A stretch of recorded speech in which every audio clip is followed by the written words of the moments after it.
fait. Donc, juste un tout petit récap. Donc, les autorités israéliennes ont fait savoir qu'il fallait qu'on fasse demi-tour. Donc, on ne fera pas demi-tour. On est déterminé à aller dans les eaux territoriales de la bande de Gaza. Mais ils ont menacé effectivement à plusieurs reprises que si on passait le cap des eaux territoriales de la bande de Gaza, ils allaient intervenir pour nous intercepter et nous arrêter. Ce qu'il faut vraiment que vous ayez en tête, et c'est là où on a besoin de vous, c'est que avant d'intervenir, ils vont brouiller Internet. Donc nous, on ne pourra pas du tout vous alerter. Ça peut arriver à tout moment et on n'aura même pas le temps de pouvoir se connecter à nos propres réseaux pour vous dire, comme on a pu le faire en filmant l'arrivée du bateau libyen, et on a eu le temps, on l'a vu arriver, on a eu le temps de filmer, on a eu le temps de montrer des images. Là, on ne pourra pas. Ils vont d'abord brouiller, si on en croit vraiment les témoignages des gens qui ont participé à d'autres missions, sachant que celle-là, elle a eu beaucoup plus d'ampleur en termes de médiatisation. Donc, ils vont encore plus, à mon sens, faire attention à ce que des images ne fuitent pas, etc. Donc, ils vont brouiller Internet avant d'intervenir. Donc, ça peut arriver au milieu de la nuit, ça peut arriver demain. Et nous, on n'aura pas du tout la possibilité de pouvoir, encore une fois, vous prévenir et vous alerter. Donc, si vous voyez, là, on communique tous assez régulièrement parce que c'est vraiment les dernières heures. Si vous voyez que, voilà, on passé un certain nombre d'heures, il n'y a aucun décompte des personnes qui sont à bord du navire, que la coalition elle-même voit qu'effectivement on n'est plus du tout joignable, qu'en essayant de nous envoyer des messages sur nos propres réseaux, on ne les reçoit pas, c'est que, l'attaque, disons, se prépare. Donc à ce moment-là, on compte sur vous pour vous mobiliser, pour alerter, interpeller les différentes autorités, mais également de vous mobiliser, d'organiser des rassemblements. Je crois qu'il y a des rassemblements qui vont s'organiser dans différentes villes et en particulier à Paris, mais on compte sur vous aussi pour vous rassembler. Même à Tel Aviv, il y a un rassemblement ce soir pour demander un passage sûr pour la flottille. Donc il faut absolument qu'il y ait des mobilisations aussi en ce sens. Et pour nous, ce qui va se passer, c'est que ils vont venir. Je pense que ça va être assez violent. Nous, ils nous ont dit, les membres de la coalition, que si on n'était pas vraiment attaché à un endroit sûr, on peut passer par-dessus bord parce qu'ils vont arriver avec plusieurs bateaux et je pense que le petit voilier qu'on a, il va être beaucoup secoué. Donc je pense qu'ils vont vraiment venir avec un rapport de force. Ensuite, on sera très probablement menotté à bord du bateau et confiscation bien sûr de nos effets personnels. Moi, je le dis tout de suite, mon téléphone, je vais le jeter. Je vais le jeter. Bon, il n'y a aucune donnée de mon téléphone qui sort et qui finit entre les mains de Tzal. Donc, je vais être contrainte de le balancer. Et donc, ils vont très probablement nous menotter. On a 6 à 8 heures pour arriver au port d'Ashdod où on va être amené. Ils vont très probablement être avec nous sur le bateau pendant toute la traversée. On sera encore une fois très probablement menotté avec pas possibilité d'aller manger, aller aux toilettes, etc. Très surveillé. Et arrivé à Ashdod, on sera là-bas interrogé et pour certains probablement détenus. C'est arrivé à plusieurs reprises que des membres de la coalition sur ces actions comme ça étaient détenus 3 jours, 4 jours, 5 jours. Donc voilà, donc il se peut qu'on ne soit pas du tout joignable pendant plusieurs jours. Tout dépend comment la pression aussi internationale et la pression de l'opinion internationale va s'exercer sur Israël. S'il y a suffisamment de pression, je pense qu'ils nous relâchent tout de suite et on est renvoyé dans nos pays respectifs. Sinon, ça peut peut-être durer plus longtemps. Donc voilà, je voulais vraiment vous donner ces informations. Ayez en tête qu'on n'aura pas les moyens de vous prévenir. C'est-à-dire que si vous vous dites ils vont nous prévenir, ils vont filmer, etc., pas du tout. Ce qui va se passer dans un blackout total. On n'aura pas du tout la possibilité d'alerter ni même de filmer. Et on sait d'ores et déjà que nos affaires personnelles seront confisquées. Et voilà. Donc si vous avez des petites questions supplémentaires, n'hésitez pas. Je peux rester encore quelques minutes. Je ne sais pas trop quoi ajouter de plus. Je veux quand même vous remercier de la mobilisation. Nous, on est crevés parce que les nuits, on a souvent été réveillés par des drones. Alors certes, c'était des drones de surveillance, mais je veux quand même dire à tous les gens qui nous ont un peu moqués que c'était indispensable pour nous de mettre en place tout le dispositif d'alerte, précisément parce que le dernier navire de la Flottille de la Liberté a été attaqué le 2 mai par drone au milieu de la nuit. Et ce bateau était assez grand et ça n'a pas engendré de blessés ni de morts. Notre bateau, je vais vous montrer si vous voulez juste après, notre bateau il est tout petit, donc une attaque par drone, on coule.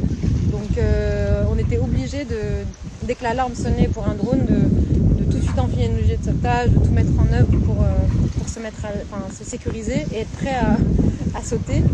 Et alors oui, ça s'est avéré donc être des drones de surveillance et donc voilà, à part cet aspect-là et ce qui s'est passé pour le sauvetage de 4 personnes exilées en mer, globalement ça s'est bien passé pour nous. Et je voulais vraiment vous remercier parce que franchement on n'aurait pas tenu sans vous, parce que parfois la couverture médiatique elle nous a un peu méprisés, voire salis dans le sens de cette action. On a parlé d'une croisière.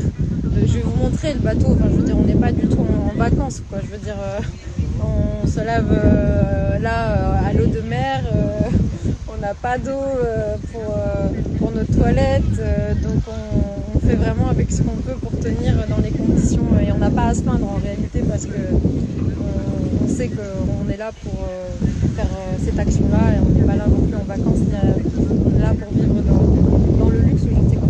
Donc tout ça pour vous dire que voilà, je voulais vraiment vous remercier parce que c'est vraiment votre mobilisation qui nous a fait tenir quand on se réunissait nous et qu'on discutait un peu de nos réseaux respectifs parce qu'on n'a pas tous la même nationalité, pas les mêmes fonctions. Ça nous faisait vraiment tenir de voir qu'on était soutenus, que les gens y voyaient du sens, que certains d'entre vous aimeraient participer à ce type d'action, que ça redonnait de l'espoir à des gens. Cette idée qu'on puisse briser ce blocus ou au moins s'en rapprocher. Donc vraiment c'est uniquement grâce à vous et j'espère que les initiatives de ce type vont se multiplier. J'espère que ça a ouvert une voie et j'en profite pour parler de la marche qui va se tenir au Caire, à laquelle je devais participer mais je ne sais pas si je vais être libérée à temps. Mais il y aura une marche pour Gaza qui part le 12 juin du Caire et qui est aussi une initiative qui a la même symbolique que celle-là, c'est-à-dire briser le blocus, sensibiliser sur le sort des Palestiniens à Gaza et dénoncer l'impunité et la complicité des États, l'impunité d'Israël et la complicité des États qui laissent faire. Voilà, je vais vous montrer peut-être quelques images juste du petit bateau et après. Donc ici en fait c'est là où on a chargé toute l'aide humanitaire. Je vous le dis d'ores et déjà, si on est intercepté, on a dédicacé des petits messages dessus et on va les balancer. On va les balancer en espérant que ça puisse arriver parce qu'on se rapproche de plus en plus de la bande de Gaza.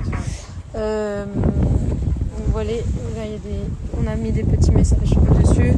Donc certes, on n'a pas un bateau qui nous permette d'avoir énormément d'aide humanitaire, mais j'avais déjà donné le détail. On a 250 kg de riz, 100 kg de farine, de l'aide médicale, 600 couches, du lait infantile, des béquilles. Et voilà, on a rempli au maximum en fait. Et là-bas aussi dans les bacs blancs, il y a aussi de l'aide humanitaire et en bas. Là, nous avons le drapeau palestinien qui est là et avec tous les drapeaux aussi des personnes originaires, des nationalités qui sont à bord du bateau. Donc, vous voyez, il est tout petit en fait. Ça va vraiment juste de là. Et ce que je viens de traverser là-bas, j'étais déjà au bout. Donc si on a une attaque, on est mort.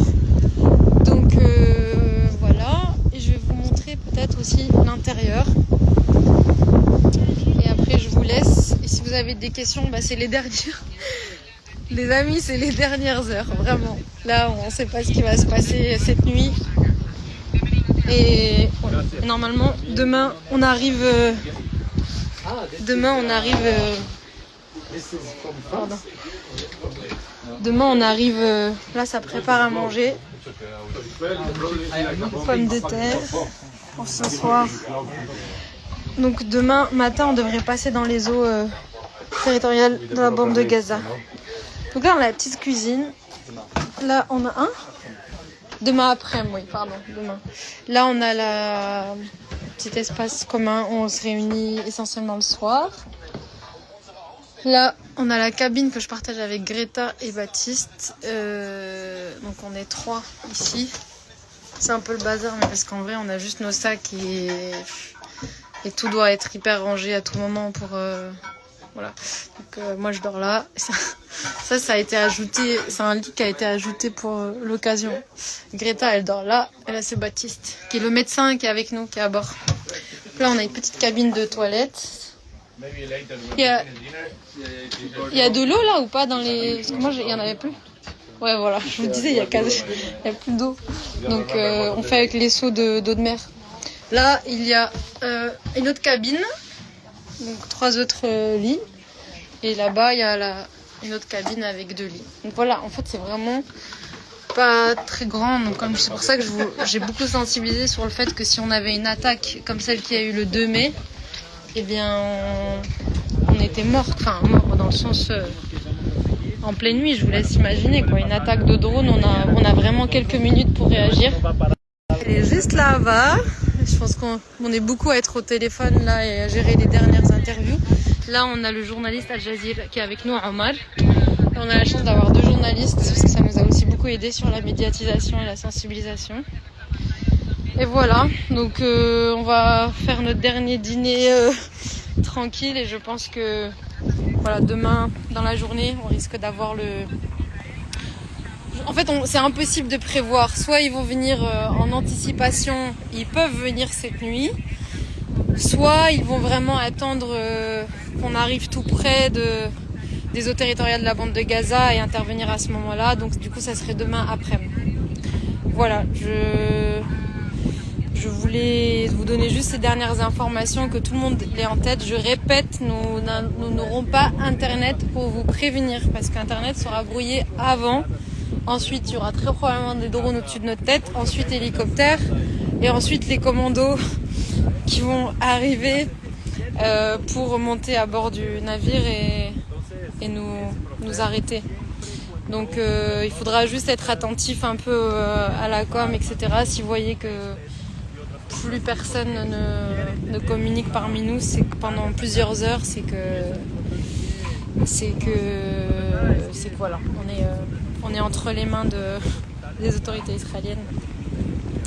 Voilà, je vous embrasse. Je veux quand même dire que on est forcément déçus de ne pas avoir pu aller au bout, de ne pas avoir pu acheminer cette aide humanitaire, quand bien même elle était symbolique, parce que je le répète, les Nations Unies précisent qu'il faut 500 camions d'aide humanitaire par jour pour subvenir aux besoins de la population palestinienne de Gaza. Donc on n'est pas complètement inconscient et déconnecté, on sait très bien que c'était un pansement.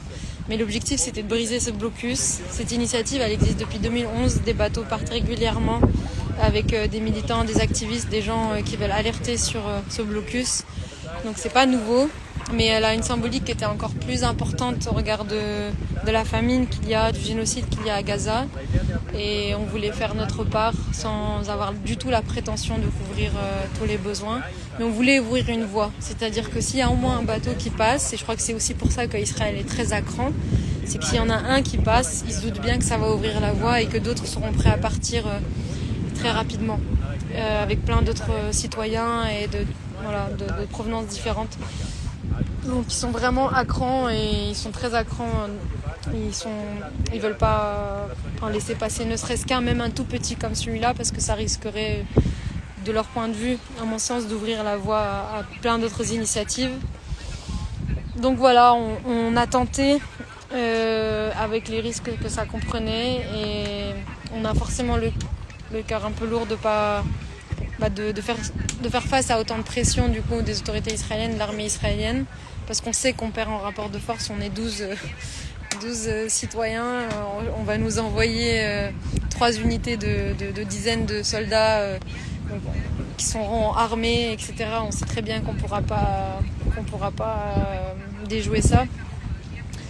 Mais j'espère qu'on vous aura envoyé un message d'espoir aussi, un message de courage, j'ai pas la prétention d'appeler ça comme ça, mais en tout cas de cran à essayer quand même d'aller au-delà de ce à quoi on est assigné, c'est-à-dire à assister à ce génocide via nos téléphones et parfois à se dire en fait on peut essayer de faire des choses et la victoire parfois elle est aussi dans le fait de mobiliser plus largement, et je pense qu'au moins cette action elle aura permis de mobiliser l'opinion plus largement sur ce qui se passe, sur l'impunité de l'État d'Israël.